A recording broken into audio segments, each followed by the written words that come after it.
उठाइए ना, उठाइए ना। हेलो, अब बउआ सुने से रिजल्ट आला, अब केना भेला कहाँ न मुँह मीठा करब। बाबू नहीं पूछ से किया रो, अब की भेलो।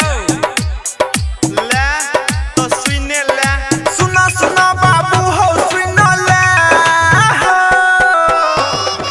सुना सुना बाबू हो सुन ले, कहै छ बेटा बात के सुन ले हो।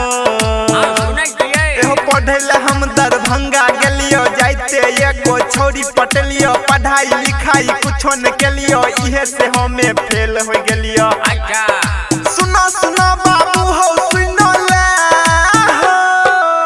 फेल भगल ही रे, रब कपर जरुआ, अब बिरधा सिंबला पाई, आज समाज वाला खेत बेच के देलियो से पाई, गला रे कपर जरुआ।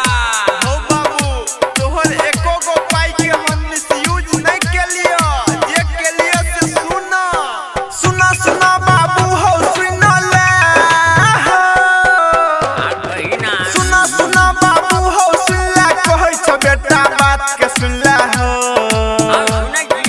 तोहर पैसा खूबे उड़ेलियो, गाजा भर सिगरेट में पिलियो, छौरी के मॉल में शॉपिंग करलियो, इहे चक्कर में फेल हो गेलियो।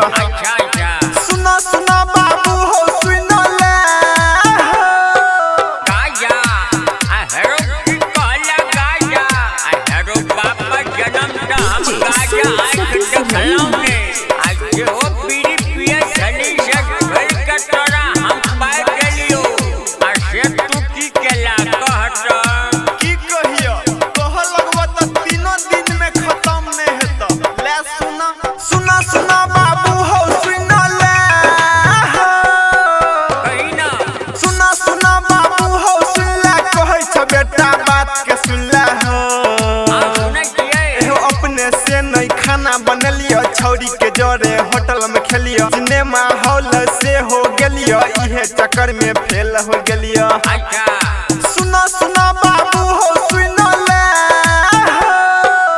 हेरो तोरा भेजलियो दरभंगा पढ़ैला की छौरी के लगे सिनेमा हॉल घुमैला, आ देखी तो आज की बस ऑफिसर घरे पप्पड़ के मिठाई बांटे छी, आया कनी तोरा ला लाठी में तेल पिया के रखने छियो। पहले से हमर की हाल छे से सुना न पहले। सुना सुना बाबू हो सुन ले हो। सुना सुना बाबू हो सुन ले, कहै छ बेटा बात के सुन ले हो। जीवछ रवि के कहल न केलियो, छौरी के लके रूम में गेलियो, है अमित भैया से खूबे कुटेलियो, लात जूता से हो खेलियो। सुना सुना बाबू